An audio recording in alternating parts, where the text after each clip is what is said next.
باطل اپنے کام پر 100% لگا ہوا ہے، اس کی صبح اس کی شام دنیا کو برباد کرنے میں لگ رہی ہے، اور مسلمان کا حال یہ ہے کہ یہ اس کائنات کی آبادی کی کوئی فکر نہیں کر رہا ہے۔ بس مسلمان اپنی فکر میں ہے، اپنا گھر، اپنا راشن، ہم دو ہمارے دو، میرے بچے، ان کی پڑھائی، میری تعلیم، میری تربیت، میرا گھرانہ، میرا لائف اسٹائل، میری خوشحال زندگی، اور بس اس کے آگے کچھ نہیں۔ جبکہ مسلمان کو اللہ نے کیا کام دیا تھا؟ مسلمان کو اللہ نے کام دیا تھا اس کائنات کی آبادی کا۔ کائنات کی آبادی کیسے کرنا ہے؟ ہر کائنات کی بربادی کرنے والے کے خلاف اٹھ کھڑے ہونا ہے۔ جو شخص کائنات کا دشمن ہے، جو شخص انسانیت کا دشمن ہے، ہم اس کے خلاف اٹھ کھڑے ہو اور ہم کائنات کی آبادی کا کام کریں۔ ہمیں کائنات کی آبادی کا ایک کام سمجھ میں آتا ہے، بس شادی کرو، بچے پیدا کرو، کائنات کی آبادی کا کام۔ ٹھیک ہے، یہ بھی آبادی کا کام ہے، اس میں بھی ہم آدھے ادھورے ہیں، اس میں بھی ہم لاسٹ باؤنڈری پر ہے۔ اگر نہیں کر سکتے فواحدتاً، قرآن کا حکم ہے کہ اگر تم نہیں کر سکتے 4 شادیاں، 3 شادیاں، 2 شادیاں، تو فواحدتاً، تو ٹھیک ہے ایک کر لو، ایک پر ایڈجسٹ کر لو۔ یہ آخری آرڈر تھا، آخری فیصلہ تھا، ہم نے آخری فیصلے کو پہلا فیصلہ بنا لیا۔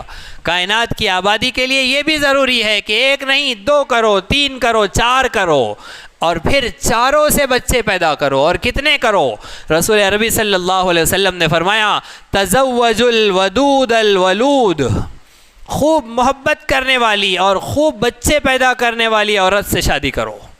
ودود خوب محبت کرنے والی، ولود خوب بچے پیدا کرنے والی۔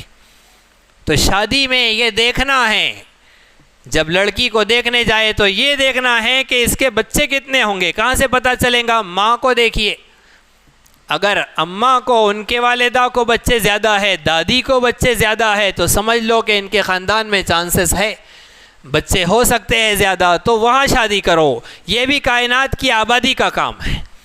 اور دعائیں کرنا ہے تو نکاح میں دعا ہوتی ہے، اس کے علاوہ عمومی خصوصی مجالس میں دعا ہوتی ہے۔ اردو دعا میں ہم دعا کرتے ہیں اللہ جو بے نکاحی لڑکے لڑکیاں بیٹھے ہیں ان کے نکاح کے انتظام فرما۔ وہاں ایک دعا یہ بھی کرنا ہے کہ اے اللہ جن کے اندر ایک سے زائد نکاح کرنے کی استطاعت ہے انہیں ہمت کرنے کی توفیق عطا فرما۔ یہ بھی دعا ایک بڑھانی ہے، اس لیے کہ کائنات کی آبادی کا کام ہمارے حوالے ہے۔ هو الذی انشأکم من الارض واستعمرکم فیہا۔ اور پھر کائنات کی آبادی میں کیا ہے؟ کائنات کی آبادی میں ہر وہ شے جس سے انسانیت کو نفع پہنچے، ہر وہ شے جس سے انسانیت کی ترقی ہو، ہر وہ شے جس سے اللہ کی مخلوق کو فائدہ پہنچے، ایک پودے کو فائدہ پہنچے۔ ہمارے ہاتھ میں اگر ایک دانہ ہے تو ہم اسے زمین میں ڈالیں، اسے کھاد دے، اسے پانی دے، اس بیج کو پودا بنائیں، اسے تناور درخت بنائیں۔ رسول عربی صلی اللہ علیہ وسلم نے ارشاد فرمایا کہ اگر قیامت کا دن آ جائے اور سور پھونکا جا رہا ہو اور تم میں سے اگر کسی کے ہاتھ میں ایک دانہ ہو اور وہ اسے زمین میں دفن کر سکتا ہو، اس دانے کو زمین میں ڈال سکتا ہو پودا اگانے کے لیے، کھیتی کرنے کے لیے، درخت اگانے کے لیے، حالانکہ ابھی سور پھونکا جانے والا ہے، تو بھی وہ اس دانے کو ہاتھ میں نہ رکھے، زمین میں ڈال دے۔ تو کائنات کی آبادی کرنے والے اور آبادی کا سب سے بڑا پیغام لانے والے محمد مصطفیٰ صلی اللہ علیہ وسلم کا تو یہ فرمان ہے کہ اگر قیامت کا دن بھی آ جائے تو بھی اس دانے کو زمین میں ڈال دو۔ یہ مت سوچو کہ اب تو سب برباد ہونے والا ہے، اب کیا یہ دانہ اگے گا اور کیا درخت آئے گا اور کیا پھل دے گا، قیامت تو آ ہی رہی ہے، پھر بھی ڈال دو اس دانے کو۔ تو یہ کائنات کی آبادی کا کام، درخت کو پانی دینا کائنات کی آبادی کا کام، درخت اکھاڑ کر چلے جانا یہ کائنات کی بربادی کا کام، فصلوں کی نگرانی کرنا یہ کائنات کی آبادی کا کام، فصلوں کو تباہ کرنا یہ کائنات کی بربادی کا کام، کسان کو اس کی محنت کی قیمت ادا کرنا یہ کائنات کی آبادی کا کام، اور کسان کی محنت کا سارا فائدہ اور ساری قیمت لوٹ کر مالداروں کے اکاؤنٹ میں ڈال دینا یہ کائنات کی بربادی کا کام۔ کسان نے محنت کی وہ طے کرے گا کہ اس کے مال کی کیا قیمت ہے. مالدار نہیں طے کریں گے ملک کے کہ اس کے مال کی کیا قیمت لگائی جائے. اگر کسان کی محنت کا اسے پھل مل رہا ہے تو یہ کائنات کی آبادی کا کام. کسان کو اگر اس کی محنت کا پھل نہیں مل رہا ہے تو یہ کائنات کی بربادی کا کام. قرآن کریم کا ایک ایک حکم، قرآن کریم کی ایک ایک آیت، ایک ایک لائن ہمیں کائنات کی آبادی کا درس دیتی ہے. تو اندازہ لگائیے مسلمان کتنی بڑی ڈیوٹی پر ہے، مسلمان کتنے بڑے مشن پر ہے، مسلمان کو کتنا بڑا کام دیا گیا ہے، اور مسلمان کے مخالف کتنے لوگ ہیں. شیطان اور اس کے سارے چیلے ہمارے خلاف کائنات کو برباد کرنے کی فکر میں لگے ہیں. مسلمان کو چاہیے کہ یہ قرآن کریم سے درس لے، قرآن کریم کے ایک ایک حکم کو سیکھے اور جانے، اور کائنات کی آبادی کے مشن پر لگے. تو آج کی مجلس میں ہم نے دو چیزیں سیکھی. ہمارا نام قرآن طے کرے گا، ہمارا کام قرآن طے کرے گا. نام قرآن نے طے کیا ہے کہ تم مسلم ہو، اور کام قرآن نے طے کیا ہے کہ تمہیں اس کائنات کی آبادی کا کام دیا گیا ہے. اب آئیے قرآن کریم کے ایک ایک حکم کو جاننے کا عہد کریے. سب عزم اور ارادہ کریے کہ ہم قرآن کے ایک ایک حکم کو معلوم کریں گے. اس لیے کہ اگر ہم نے زبان سے یہ کہا کہ اللہ نے ہمیں کائنات کی آبادی کا کام دیا ہے، جیسے ابھی آپ سے بتلایا گیا، آپ باہر جا کر دوستوں میں اور گھر میں جا کر بتائیں گے کہ قرآن ہمیں کائنات کی آبادی کا کام دیتا ہے، تو ہمیں پتہ ہونا چاہیے کہ کائنات کی آبادی کیسے ہوگی. آج ملک دیوالیہ ہو رہا ہے. بازو میں سری لنکا کی حالت یہ ہے کہ وہاں کی اکنامک بالکل کولیپس ہو چکی ہے.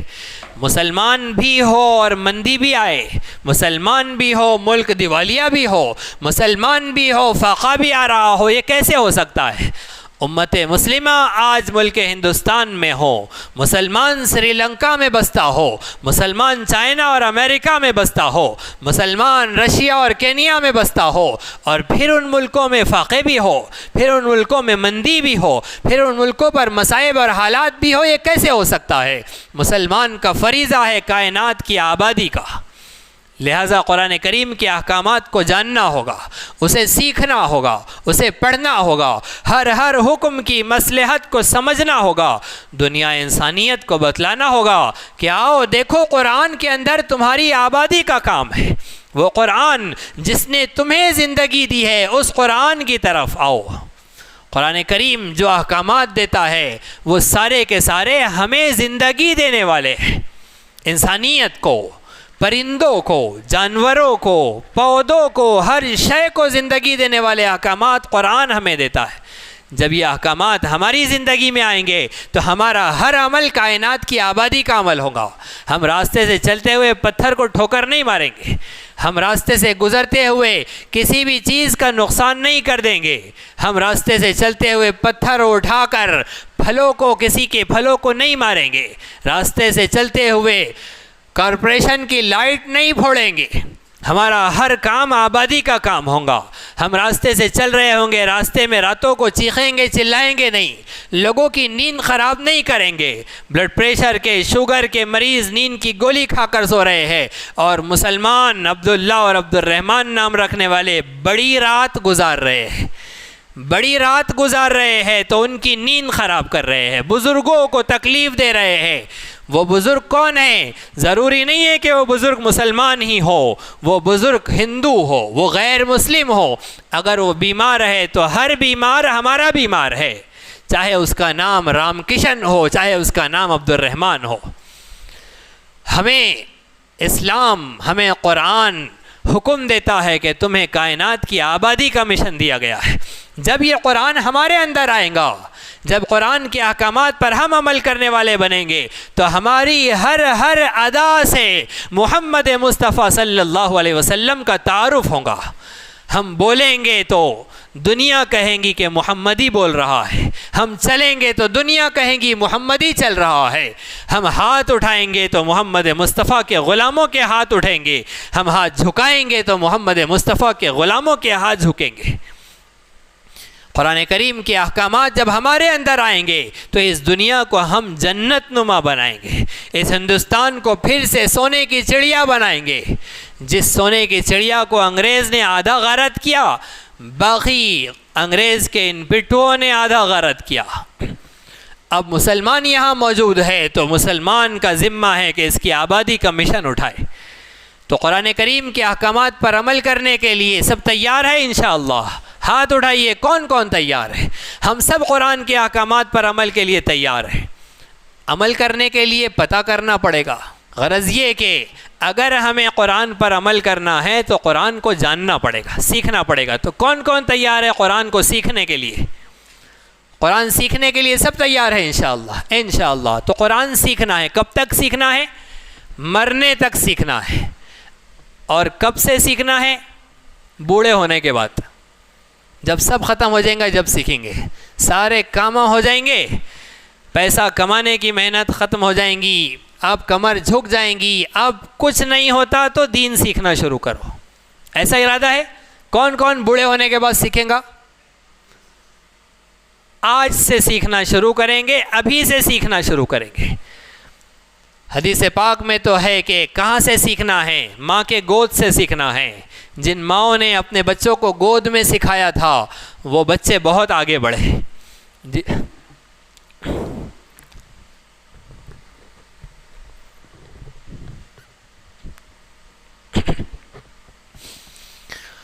اللہ رب العزت ان ماؤں کو بہترین جزائے خیر عطا فرمائے جنہوں نے گود میں اپنے بچوں کو سکھایا تھا۔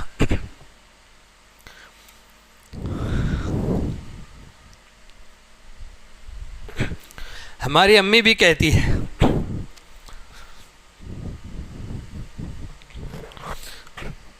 گود میں بٹھا کر ہاتھوں میں ہاتھ لے کر دعا کرتے تھے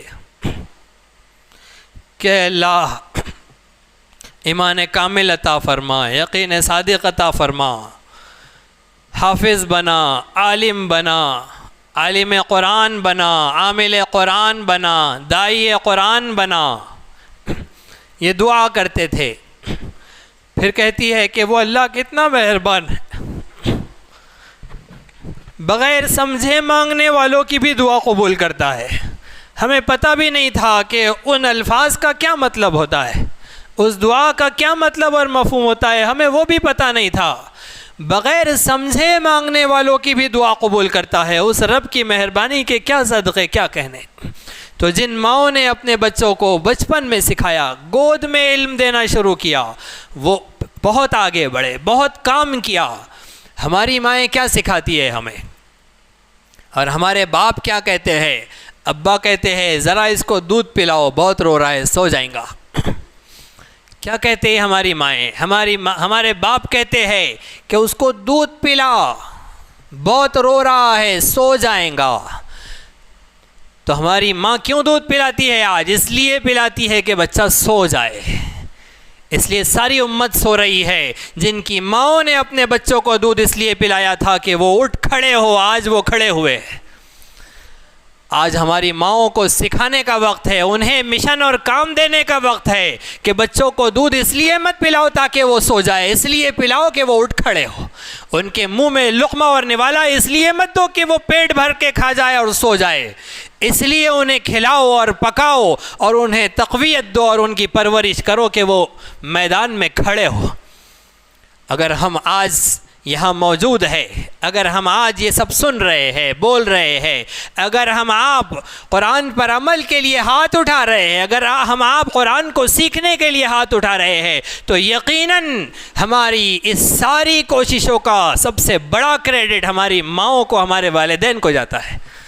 انہوں نے کہیں نہ کہیں ہمارے اندر، ہمارے خون میں اپنے دودھ کے ساتھ، والد نے اپنی گاڑے پسینے کی محنت اور کمائی کے ساتھ کہیں نہ کہیں یہ چیز ڈالی تھی جو آج ہم یہاں موجود ہیں۔ دعائیں کریں اپنے والدین کے لیے، انہیں اللہ بہترین جزائے خیر عطا فرمائے، بہترین اللہ رب العزت ان کی کوششوں کا انہیں نعم البدل عطا فرمائے۔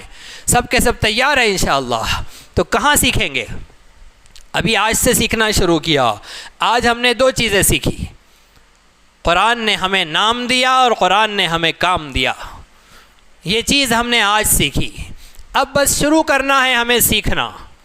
ہم نے ایک ترتیب بنائی ہے سیکھنے سکھانے کی. سال بھر تو نظام چلتا ہی ہے جیسے آپ کو بتلایا گیا درس قرآن کے سلسلے میں, جہاں قرآن کیا بتلا رہا ہے, قرآن کا پیغام کیا ہے, وہ سکھایا جاتا ہے.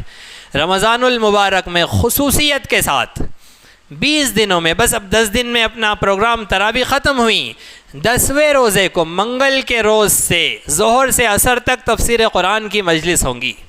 20 دنوں میں روزانہ ظہر سے عصر 2:15 سے 5:15 بجے تک, اور رمضان کے آخری عشرے میں رات میں 11 بجے سے 2 بجے تک 2:30 بجے تک, جتنا موقع بنے گا, جتنا اس وقت مناسب لگے گا, اس اعتبار سے 30 مجلسیں انشاءاللہ ہوں گی, جس میں ہر مجلس میں آدھے پارے کی تفسیر ہوں گی. آپ لوگوں کے ہاتھ میں بھی قرآن شریف ہوگا, کاپی پین ہوگا, آپ بھی لکھیں گے جو جو باتیں بتلائی جا رہی ہے, سکھائی جا رہی ہے. اس طرح سے روزانہ آدھے پارے کی تفسیر ہم سیکھیں گے. تو اس رمضان میں 15 پارے میں اللہ رب العزت ہمیں کیا کہہ رہے ہیں ہم وہ جان لیں گے. کتنا سنہرا موقع ہے, کتنا خوبصورت ہمارے لیے ایک موقع ہے, ہم اسے وصول کر لیں. ورنہ رمضان جانے کے بعد اگر ہم اس طرح سننا چاہیں گے تو پھر 15 پارے ہونے کے لیے 3 4 سال لگ جاتے ہیں. 3 سال میں 4 سال میں 15 پارے مکمل ہوتے ہیں ہفتے واری دروس میں. یہاں صرف 20 دن میں ہم 15 پاروں کی تفسیر سن لیں گے. تو سب تیار ہے انشاءاللہ؟ کون کون تیار ہے؟ سب تیار ہے انشاءاللہ. تو ہم سیکھیں گے, ہم عمل کریں گے اور جنت میں چلے جائیں گے, ہے نا. اکیلے جانا ہے بھائی, یہ یہاں ملی وہاں نہیں ملنا, ایسا ہی ارادہ ہے سب کا. یہاں ملی ہے یہ وہاں نہیں ملنا, بہت تنگ کر کے رکھی ہے, مصیبت بن گئی تھی. کون سا دن تھا وہ شادی کا؟ ایسا ہے؟ نہیں ہے ایسا. ہم کو اکیلے نہیں جانا ہے جنت میں, اکیلے مسلمان کا حق ادا نہیں کرنا ہے. بیوی کو بھی ساتھ میں لینا ہے, بچوں کو بھی ساتھ میں لینا ہے, والدین کو بھی ساتھ میں لینا ہے, تو لیڈیز کو بھی لینا ہے, اپنے دوست احباب کو بھی لینا ہے. تو ان کے لیے نظام العمل بنایا گیا یوٹیوب چینل کا, کہ اس چینل کے ذریعے سے, ویڈیوز کے ذریعے سے ہم اپنے گھر والوں کو, مستورات کو, بزرگوں کو, دور رہنے والے دوست احباب اور رشتہ داروں کو جو یہاں پاس میں نہیں ہیں, ان کو بھی ہم اس خیر میں شریک کرنا چاہ رہے ہیں.